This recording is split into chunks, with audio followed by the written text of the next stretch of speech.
Hello बच्चों। मैं आशा करता हूं कि आप सभी क्लास 11th के बच्चे अच्छे से अपनी तैयारी कर रहे होंगे और अगर आपको हमारी रिवीजन वीडियोस पसंद आ रही हैं तो प्लीज़ इन्हें लाइक ज़रूर करना और अपने सभी दोस्तों के साथ शेयर करना। और अगर आपने अभी तक भी हमारी रिवीजन सीरीज़ को फॉलो नहीं करा है तो सबसे पहले जाकर प्लेलिस्ट में इस रिवीजन सीरीज़ को ज़रूर फॉलो कर लेना, क्योंकि इसके अंदर हम अपने क्लास 11th के अकाउंट्स और इकोनॉमिक्स के सारे चैप्टर्स का बहुत इंपॉर्टेंट रिवीजन कर रहे हैं with PYQs and important questions. तो सर आज हम कौन से चैप्टर का रिवीजन करने वाले हैं? बच्चों आज हम स्टैटिस्टिक्स के एक ऐसे चैप्टर का रिवीजन करेंगे जो बेसिकली दो पार्ट्स में डिवाइडेड है। जैसा कि आप देख रहे हैं, एक है आपका चैप्टर 6 जो है डायग्रामेटिक प्रेजेंटेशन का, जबकि दूसरा इसका पार्ट जो है वो है पिक्टोरियल प्रेजेंटेशन का। यानी कि हम पूरे प्रेजेंटेशन वाले टॉपिक को आज कवर करेंगे, जिसकी फाइनल एग्जाम्स में वेटेज लगभग 6 नंबर तक की आ सकती है। तो सबसे पहले मैं आपको डायग्रामेटिक प्रेजेंटेशन या पिक्टोरियल प्रेजेंटेशन की कहानी बताता हूँ। इसके अंदर बच्चों दो तरह से प्रेजेंटेशंस होती हैं। एक होते हैं जिसमें हम डायग्राम्स बनाते हैं और दूसरे होते हैं जिसमें हम ग्राफ्स बनाते हैं, यानी ग्राफिकल प्रेजेंटेशन। अब जब हम डायग्राम्स की बात करते हैं तो डायग्राम हमारे 1 डायमेंशन, 2 डायमेंशन या 3 डायमेंशन हो सकते हैं। 1 डायमेंशन जो हमारे सिलेबस में है उसमें हमें 6 तरह के 6 टाइप्स के डायग्राम्स बनाने हैं, जबकि 2 डायमेंशन के अंदर हमें सिर्फ एक पाई डायग्राम होता है वो बनाना होता है। बाकी 3 डायमेंशनल डायग्राम्स हमारे कोर्स के अंदर नहीं है तो हमें वो बनाने के लिए नहीं आएंगे। बाकी ग्राफिकल प्रेजेंटेशंस में हमें ग्राफ्स बनाने होते हैं जो हम अभी थोड़ी देर में देखते हैं। तो सबसे पहले बच्चों मैंने इसमें आपको बताया था कि एक छोटा सा थ्योरी क्वेश्चन आ सकता है कि डायग्राम्स का और ग्राफ्स का क्या इंपॉर्टेंस या क्या यूज़ है, क्यों बनाते हैं। तो इसमें आप 4 मेन पॉइंट्स याद रखना। इससे हमारा डेटा अट्रैक्टिव और इंटरेस्टिंग हो जाता है। ये एक सिंपल तरीका है डेटा को प्रेजेंट करने का।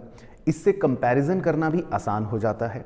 और चौथा, इसमें एक यूनिवर्सल यूटिलिटी रहती है, यानी कि हर कोई इसको यूज़ कर सकता है।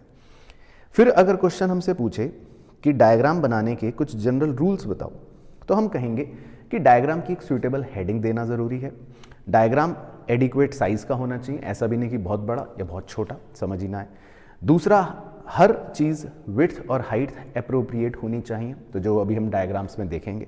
और चौथा, स्केलिंग करना बहुत ज़रूरी है। कई बार हम डायग्राम तो बना देते हैं, अंदर कुछ रंग बिरंगा कलर कर देते हैं, लेकिन ये बताते ही नहीं है कि ये चीज़ क्या डिनोट कर रही है। तो स्केलिंग करना भी बहुत इंपॉर्टेंट है। अब बच्चों हम सबसे पहले आपके साथ इस चैप्टर में जो हमारा 3 नंबर का क्वेश्चन बनता है वो किसी भी एक डायग्राम को बनाने के लिए आ सकता है। तो हम 6 तरह के पहले आपके साथ 1 डायमेंशन डायग्राम्स आपको दिखाते हैं। पहला होता है बच्चों बार डायग्राम। बार डायग्राम बहुत ही सिंपल है। एक बिल्डिंग होती है जिसको आप या तो वर्टिकली बना सकते हैं, जैसे यहाँ पर एक एग्जाम्पल हमने करा था। तो यहाँ पर हमें अलग अलग वर्षों के कुछ प्रोडक्शन की फिगर्स दे रखी थी। तो हमने एक्स एक्सिस पर ईयर्स लिख लिया, वाई एक्सिस पर प्रोडक्शन लिख लिया और हर ईयर में उतनी बिल्डिंग बना दी जितनी उस प्रोडक्शन वैल्यू को दे रखी है। तो 500, 400, 300 और 600। तो इन बिल्डिंगों को बार कहते हैं। तो ये होता है बार डायग्राम। लेकिन अगर हम इन्हीं बिल्डिंगों को वर्टिकली बनाने की बजाय हॉरिजॉन्टली बना दें तो वो भी एक सिंपल बार डायग्राम हॉरिजॉन्टल कहलाया जाएगा। तो उस केस में फिर आपका डायग्राम कुछ कुछ ऐसा नज़र आ जाएगा। तो ये आपकी चॉइस है कि आप कैसा भी बना सकते हो। दूसरा होता है सब डिवाइडेड बार डायग्राम। ये इंपॉर्टेंट है एग्जाम के लिए। अब सब डिवाइडेड बार डायग्राम का मतलब होता है कि इसमें हम एक ही बार को डिवाइड कर देते हैं। अब जैसे आप इसमें यहाँ ध्यान से देखें अगर, तो 2015 में हमारे इंग्लिश, मैथ्स और हिंदी के मार्क्स दे रखे हैं 17। तो इंग्लिश में है 10 मार्क्स, मैथ्स में है 2 मार्क्स और हिंदी में है 5 मार्क्स। तो हमने एक बड़ा सा बार बनाया टोटल 17 मार्क्स का और उसको डिवाइड कर दिया। 10 मार्क्स तक इंग्लिश है, फिर उसके बाद 2 नंबर मैथ्स के और आ गए और 5 नंबर हिंदी के और आ गए। अब हमने एक ही बार को डिवाइड कर दिया 3 चीज़ों में। तो हमें इसकी स्केलिंग करके बताना पड़ेगा कि जो हमने ऐसे डायगोनल डिज़ाइन बनाया है वो इंग्लिश का है, जो वर्टिकल लाइन डिज़ाइन बनाया है वो मैथ्स का है और जो डॉट्स बनाए हैं वो हिंदी को डिनोट कर रहे हैं। तो इस तरह से हमने हर साल के बार को डिवाइड कर लिया था। अब आप सोच रहे होंगे सर लास्ट के 2 बार क्यों नहीं डिवाइडेड हैं? तो जिन्होंने क्लास लेक्चर करा था उन्हें पता होगा कि ये मैंने आपको दिया था कि आप खुद बनाओ अपने आप। तो मुझे पता है आपने भी अपने रजिस्टर में नहीं बनाया होगा, आपके भी ऐसे ही खाली चल रहे होंगे। लेकिन इसको बोलते हैं सब डिवाइडेड बार डायग्राम। तीसरे होते हैं बच्चों मल्टीपल बार डायग्राम। अब हम सेम क्वेश्चन को मल्टीपल बार डायग्राम से भी सॉल्व कर सकते हैं। इसमें हम एक ही बार को डिवाइड नहीं करते, हम 3 छोटे छोटे बार बना लेते हैं। जैसे हमारे सब्जेक्ट्स थे हिंदी, मैथ्स और इंग्लिश। तो इस बार हम क्या कर रहे हैं, अगर आप देखें 2016 में हमने एक बार को डिवाइड नहीं करा, हमने एक छोटा बार बनाया डायगोनल वाला इंग्लिश का एक ब्लैंक बार बनाया मैथ्स का और एक वर्टिकल लाइनों वाला बार बनाया हिंदी का। तो इसमें हम 3 बार्स बना रहे हैं एक ही साल के अंदर, इसीलिए इसका नाम पड़ गया मल्टीपल बार डायग्राम। यानी कि इसमें एक ही वर्ष में मल्टीपल बार्स बन जाते हैं। तो आपका चित्र कुछ कुछ ऐसा नजर आ जाता है। चौथा बड़ा इंपॉर्टेंट है बच्चों परसेंटेज बार डायग्राम। इसमें हमें अपनी वैल्यूज को पहले परसेंटेज में कन्वर्ट करना पड़ता है, ये इसकी खासियत है। बस परसेंटेज में कन्वर्ट करने के बाद हम बार बनाएंगे और ऑब्वियसली हम जानते हैं कि परसेंटेज का टोटल हमेशा 100 होगा, तो बार की सबकी हाइट बराबर होगी 100%। अब उसमें किसी में 70 और 30 गर्ल्स हैं तो 70% बॉयज़ और 30% गर्ल्स, किसी में 50-50 है तो किसी में 50% बॉयज़ और 50% गर्ल्स, उस हिसाब से हम इसको डिवाइड कर लेते हैं। तो ये शक्ल से आपको सब डिवाइडेड बार डायग्राम लगेगा, लेकिन फिर से रिपीट कर रहा हूँ कि इसमें क्या डिफरेंस है कि इसमें जो वैल्यूज़ हैं ये परसेंटेजेस हैं। तो इस वीडियो में यही कमेंट करना है आपको कि सब डिवाइडेड बार डायग्राम और परसेंटेज बार डायग्राम में आपको डिफरेंस समझ आ गया कि नहीं, ये कमेंट कर देना, ठीक है। पांचवा होता है ब्रोकन बार डायग्राम। ब्रोकन बार डायग्राम तब इस्तेमाल करते हैं जब मान लेते हैं कि 3 बच्चों के नंबर हैं 5, 8 और 4, लेकिन एक बच्चे के नंबर आ गए 99 लेट से। अब हम इतना बड़ा बार बना दें कि वो 99 तक जाएगा तो मुश्किल है, तो हम क्या करते हैं बीच में उसको थोड़ा सा ब्रोकन ऐसे दिखाकर सीधा ऊपर वैल्यू दिखा देते हैं 99। तो वो डिनोट हो गया कि ये बार इतना बड़ा है कि वो 99 तक जा रहा है। जैसे आप लास्ट वाले बच्चे गए मार्क्स का बार देखोगे तो इसको बोलते हैं ब्रोकन बार डायग्राम। छठा एग्जाम के लिए 100% मस्ट है, ये जरूर करके जाना, ये है डेविएशन बार डायग्राम। अब इसमें क्या होता है, कई बार हम प्रॉफिट या लॉस की बात करते हैं या बैलेंस ऑफ ट्रेड की बात करते हैं, जिसका मैंने क्वेश्चन भी आपको मेन क्लास में करवाया था। उसमें कई बार फिगर्स कुछ पॉजिटिव्स भी होती हैं, कुछ नेगेटिव्स भी होती हैं। तो हम क्या करते हैं डेविएशन दिखाते हैं।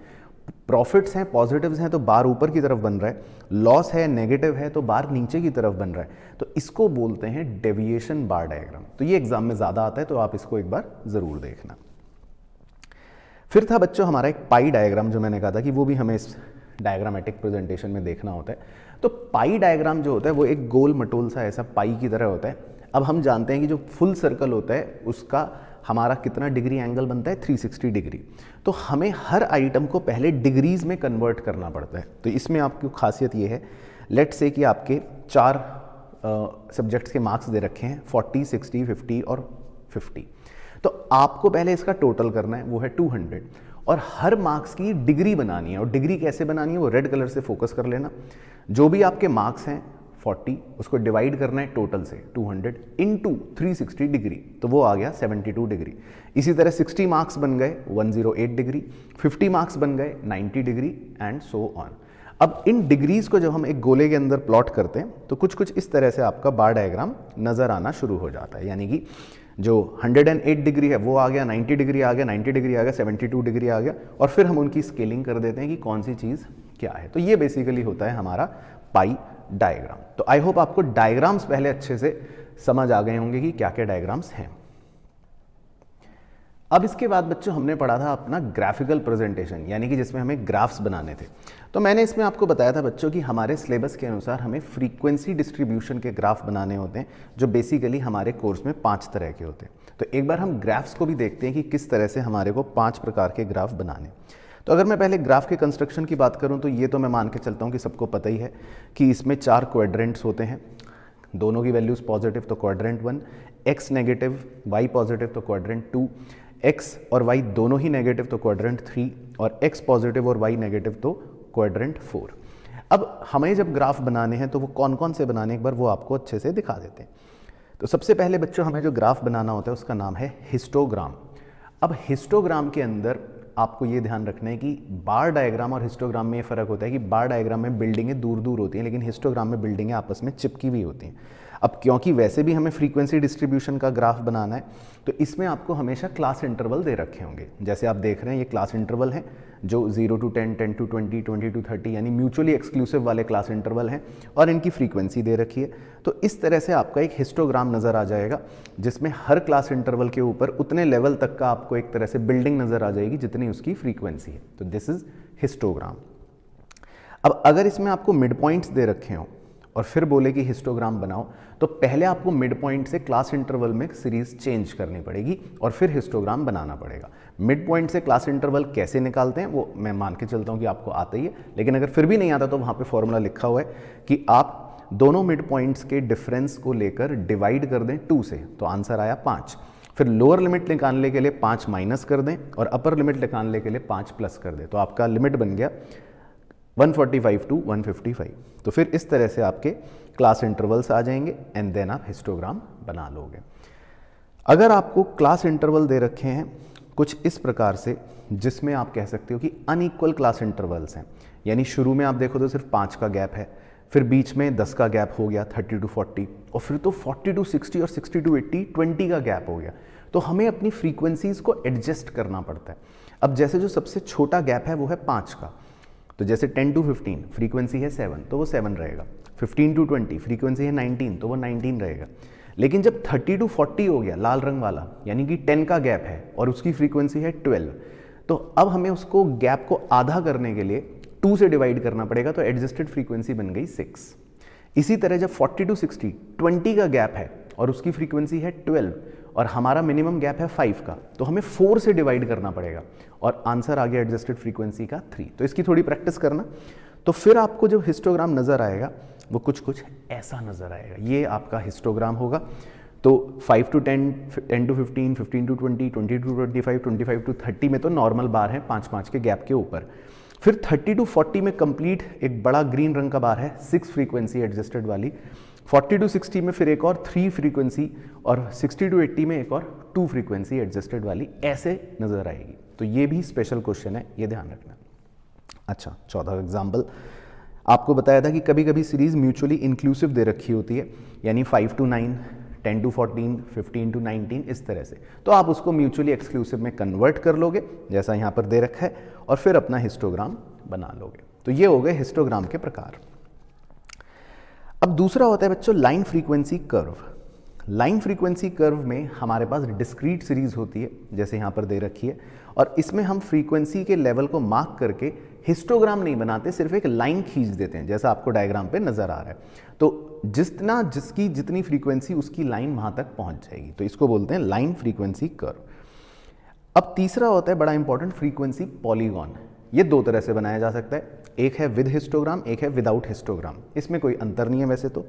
विद हिस्टोग्राम और विदाउट हिस्टोग्राम में बस फर्क ये है कि अगर आप विद हिस्टोग्राम बनाते हैं तो पहले आप सारे हिस्टोग्राम बना लेंगे जैसा मैंने यहाँ पे बताया था, और उन हिस्टोग्राम के मिड पॉइंट्स को मार्क करके एक लाइन ड्रॉ कर देंगे जो सारे हिस्टोग्राम के मिड पॉइंट्स को ज्वाइन करके जा रही होगी जैसा आप वहाँ पर देख रहे हो। बाकी इसमें एक प्रॉपर्टी आपको लिखवाई थी अगर याद हो कि area excluded from histogram is equal to the area included under frequency polygon curve. जो मैंने समझाया भी था कि वो जितने हरे हरे रंग के पोर्शंस हैं जो हिस्टोग्राम से एक्सक्लूड हो रहे हैं वो हमारे मतलब बराबर होंगे वो पर्पल रंग के रीजन से जो मतलब हमारे आ रहे हैं। तो ये एक प्रॉपर्टी है, तो खैर आप याद रखना, that's it. Area under histogram is equal to area under frequency polygon. अब उसी डायग्राम को अगर मैं बिना हिस्टोग्राम के बनाऊंगा, उसमें से हिस्टोग्राम रब कर दूंगा, तो फिर ये हमारे क्या नजर आ जाएंगे, फ्रीक्वेंसी पॉलीगॉन विदाउट हिस्टोग्राम। तो फ्रीक्वेंसी पॉलीगॉन किसी भी तरह से आपको बनाने को आ सकता है, या तो विदाउट हिस्टोग्राम या विद हिस्टोग्राम। बाकी इसमें हमें मिड पॉइंट्स निकालने पड़ते हैं जो मैंने यहाँ पर आपको निकाल के दिखा रखे हैं। अच्छा, चौथा होता है फ्रीक्वेंसी कर्व या स्मूथ फ्रीक्वेंसी कर्व जिसको बोलते हैं।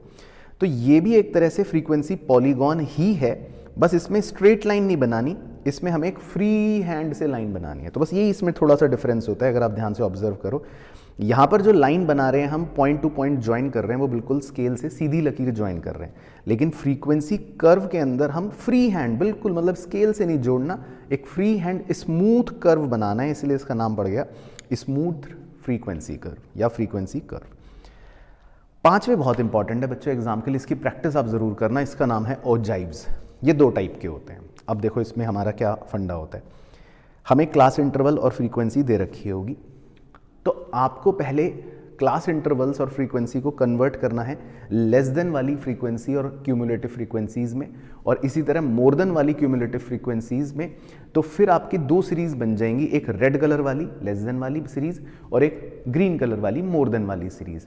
और उनकी जो क्यूमुलेटिव फ्रीक्वेंसीज होती हैं हमें उन्हें प्लॉट करना पड़ता है, और इस तरह से फिर आपको दो ओजाइव्स नजर आते हैं, एक लेस देन ओजाइव जो इस तरह की वैल्यू से ऊपर जा रहा होगा, एक मोर देन ओजाइव जो ग्रीन रंग वाली वैल्यू से इस तरह से नीचे आ रहा होगा। तो लेकिन इसमें यह ध्यान रखना एग्जाम के लिए इंपॉर्टेंट है, तो आपको एक क्वेश्चन दिया होगा और उससे आपको मोर देन और लेस देन सीरीज पहले बनानी होगी, वो मैं मान रहा हूँ कि आपको आती है, वेरी सिंपल। अगर किसी को नहीं भी आती तो भी सिखा देता हूँ। लेस देन सीरीज बनाने के लिए आप लोअर लिमिट्स लेते हो, लेस देन सीरीज बनाने के लिए आप अपर लिमिट लेते हो, यानी कि less than 10, less than 20, less than 30, less than 40 ऐसे, और फ्रीक्वेंसीज को ऐड करते रहते हो, जैसे 4, 4 + 4 8, 8 + 7 15, 15 + 10 25, 25 + 12 एंड सो ऑन। लेकिन जब आप मोर देन सीरीज बनाते हो तो आप लोअर लिमिट्स लेते हो, more than 0, more than 10, more than 20 ऐसे ऐसे, और उसमें टोटल को सबसे पहले लिखते हो 50, और उसमें से फ्रीक्वेंसीज माइनस करते रहते हो। 50 - 4 46, 46 - 4 42, 42 - 7 35, 35 - 10 25 एंड सो ऑन। तो एक बार आप इसकी प्रैक्टिस करना, और फिर इन वैल्यूज़ को हम प्लॉट करेंगे तो हमारे ओजाइव्स आ जाते हैं। बाकी इसकी प्रॉपर्टी होती है कि हम अगर दोनों ओजाइव्स एक जगह बनाएं, एक मतलब डायग्राम पर बनाएं, तो जहाँ ये ओजाइव्स कट करते हैं, इंटरसेक्ट करते हैं, उसको मीडियन कहते हैं। हालांकि ये आपसे कहेगा नहीं निकालने को, लेकिन ये जस्ट फॉर रेफरेंस मैंने आपको बताया था। तो ये हैं वो हमारे टोटलिटी में जो ग्राफ्स हमें पढ़ने थे। बाकी इसके अलावा मैंने टाइम सीरीज ग्राफ आपको कहा था कि हमारे सिलेबस में एज सच नहीं है, लेकिन वो कुछ कुछ इस तरह से नज़र आते हैं, आप नज़र मार लो, जिसमें हमें समय दे रखा होता है 2000 जैसे 11 12 इस तरह से एंड सो ऑन, और हमें कुछ भी वेरिएबल की वैल्यू प्लॉट करनी पड़ती है, और अगर दो वेरिएबल होंगे तो उस तरह से फिर दो वैल्यूज़ प्लॉट करनी पड़ती है। जैसे आप क्रिकेट मैच देखते हो तो उसमें दो टीम्स की रन रेट्स होते हैं, तो एक पहली टीम का एक दूसरी टीम का, तो वो इस तरह से नज़र आता है। तो ये बेसिकली हमारे बच्चों इस पूरे चैप्टर में डायग्राम्स और ग्राफ्स थे। तो आई होप आपको अच्छे से पूरा रिवीजन इस चैप्टर का हुआ होगा।